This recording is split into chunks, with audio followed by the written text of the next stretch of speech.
સાંજના મેનુ માટેનો જોરદાર આઈડિયા લાવીશું. આને તમે બપોરે જમવામાં પણ બનાવી શકો છો. આ વાનગી એટલી ટેસ્ટી છે ને કે નાનાથી લઈ મોટા સૌ કોઈને ભાવે એવી છે અને વારંવાર આ વાનગીની ડિમાન્ડ થશે એ ખાતરી સાથે કહું છું. તો આ વાનગી બનાવવા માટે આપણે સૌથી પહેલાં એક બાઉલની અંદર 1 કપ જેટલું દહીં લઈ લેવાનું છે.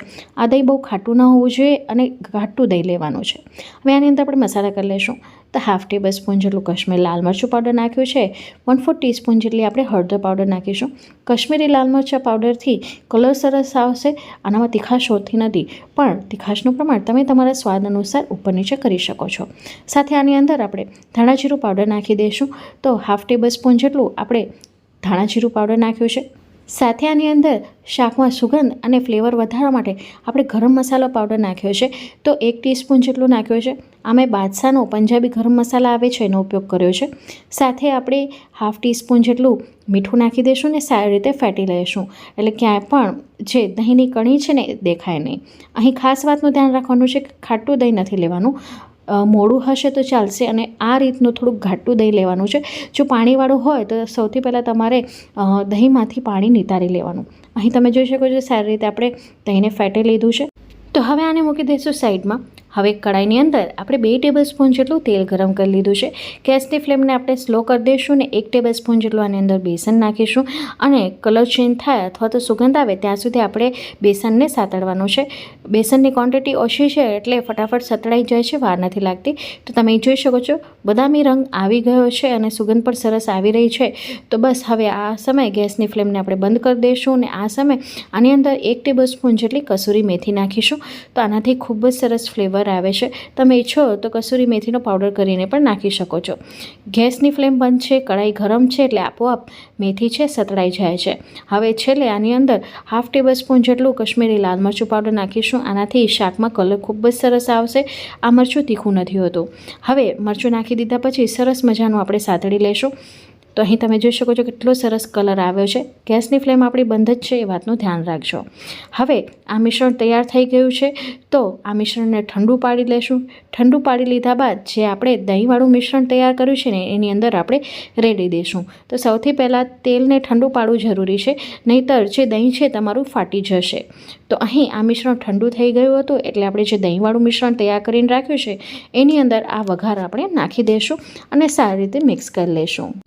હવે એ જ કડાઈની અંદર 2 ક્યુબ જેટલા આપણે બટરના નાખીશું અને બટર બળી ન જાય એ માટે કરીને 1/2 ટીસ્પૂન જેટલું તેલ નાખીશું. ગેસની ફ્લેમને મીડિયમ રાખી છે. હવે બટર પીગળે ત્યાં સુધી આપણે રાહ જોશું.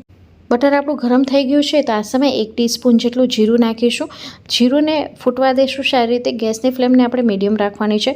1/4 ટીસ્પૂન જેટલી આપણે હિંગ નાખીશું અને જ્યાં સુધી જીરાની કચાશ દૂર ન થાય ત્યાં સુધી રાહ જોઈશું. તો ગોલ્ડન બ્રાઉન રંગનું થાય ત્યાં સુધી જીરુંને સાતળી લેશું.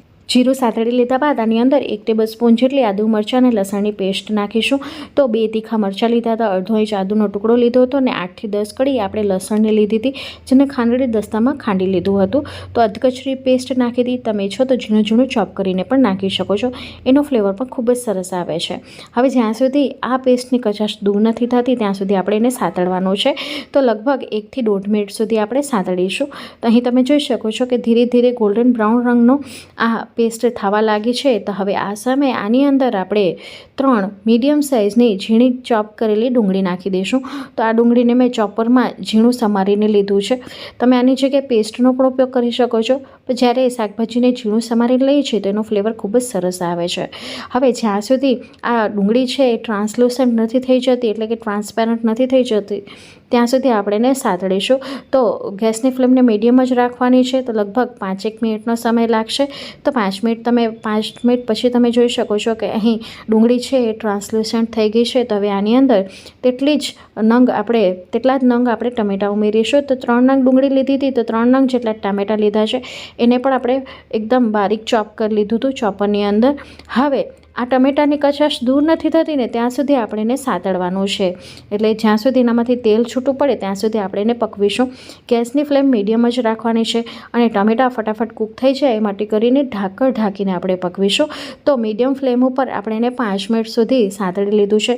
5 મિનિટ પછી તમે જોઈ શકો છો કે સાઈડમાંથી તેલ છૂટું પડી ગયું છે અને ટમેટાં સોફ્ટ થઈ ગયા છે. આપણે એને બારીક ચોપ કરીને લીધું એટલે બહુ વાર નથી લાગતી. હવે આની અંદર જે આપણે દહીંવાળો મસાલો તૈયાર કરીને ખમણીને રાખ્યો હતો એ ઉમેરી દઈશ. આ વાનગી ખૂબ જ ટેસ્ટી બને છે અને ખૂબ જ ફટાફટ બની જાય છે. તો તામઝામ કરવાની પણ જરૂર નથી પડતી અને જે લોકો બેચલર છે એ લોકો પણ આરામથી બનાવી શકે છે. સાઈડને મિક્સ કરી લીધા બાદ હવે ઢાંકણ ઢાંકીને આપણે પકવીશું જ્યાં સુધી સાઈડમાંથી તેલ છૂટું નથી પડતું અને દહીંમાંનું પાણી બળી નથી જતું. તો અહીં તમે જોઈ શકો છો કે 7 મિનિટ પકવી લીધા બાદ આપણે તેલ છૂટું પડી ગયું છે, દહીંની કચાશ દૂર થઈ ગઈ છે, એટલે ક્યાંય પણ આપણે આમાં દહીં ઉમેરેલું છે ને એ ફ્લેવર નહીં આવે. હવે તમે જોઈ શકો છો કે અહીં પકવતા આ મિશ્રણ થોડું ઘાટું થઈ ગયું છે. તો આની અંદર આપણે ગરમ પાણીનો ઉપયોગ કરવાનો છે, ઠંડુ પાણી આપણે બિલકુલ નહીં ઉમેરીએ. તો જે રીતની કન્સિસ્ટન્સી જોઈએ એ રીતે તમારે પાણીનો ઉપયોગ કરવાનો છે. તો મેં અહીંયા 1/4 કપ જેટલું ગરમ પાણીનો ઉપયોગ કર્યો છે ને સારી રીતે મિક્સ કરી લઈશું. અહીં સારી રીતે મિક્સ કરી લીધા બાદ હવે આપણે બાજુમાં મેં 150 ગ્રામ જેટલું પનીર ખમણીને રાખ્યું હતું. તો ઘરમાં જે એકદમ જે ઝીણી ખમણી હોય ને એની મદદથી ખમણશો તો ટેક્સચર છે ને એનું ખૂબ જ સરસ આવે છે.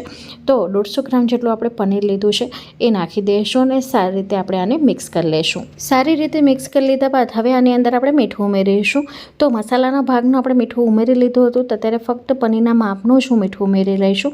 તો સ્વાદ અનુસાર મીઠું ઉમેરી લીધા બાદ આપણે સારી રીતે આને મિક્સ કરી લઈશું. અને હવે તમે જોઈ શકો છો કે આ મિશ્રણ ઘાટું થઈ ગયું છે. તો ફરી પાછું આપણે થોડુંક પાણી ઉમેરીશું. તો એક ભેગું પાણી ન ઉમેરતા આવી રીતે થોડું જ્યારે જરૂરિયાત લાગે ત્યારે જ પાણી ઉમેરવું. તો 1/4 કપ જેટલું ફરી પાછું પાણી ઉમેરેલું છે. સારી રીતે મિક્સ કરી લઈશું અને આ સમયે આની અંદર ઝીણી સમારેલી કોથમીર એડ કરી દઈશું. તો કોથમીરનો ફ્લેવર પણ આનામાં ખૂબ જ સરસ લાગે છે. અને હવે ઢાંકણ ઢાંકીને આપણે આને પકવીશું જેથી બધા મસાલાનો ફ્લેવર છે પનીરમાં લાગી જાય. તો 5 મિનિટ પછી તમે જોઈ શકો છો કે તરી ઉપર આવી ગઈ છે. તો એકવાર સારી રીતે ચલાવી લઈશું. આ મિશ્રણ ઠંડુ પડશે એટલે ઘાટું થાય છે. તો એકવાર સારી રીતે મિક્સ કરી લીધા બાદ આ કન્સિસ્ટન્સી મને પ્રોપર લાગી રહી છે. એટલે હવે આપણે ગેસની ફ્લેમને બંધ કરી દઈશું અને આ તૈયાર છે આપણી અમૃતસરી પનીર ભુરજી. તો વચ્ચે મેં 1 થી 2 વાર ચલાવી લીધું હતું જેથી પનીર ચોટે નહીં ને ઉપરથી ધાણા નાખી અને એકવાર સારી રીતે મિક્સ કરી લીધા બાદ આપણે આને બ્રેડની સાથે અને સેલડની સાથે સર્વ કરીશું. બ્રેડ અને કુલચા સાથે આ અમૃતસરી પનીર ભુરજી ખૂબ જ સ્વાદિષ્ટ લાગે છે.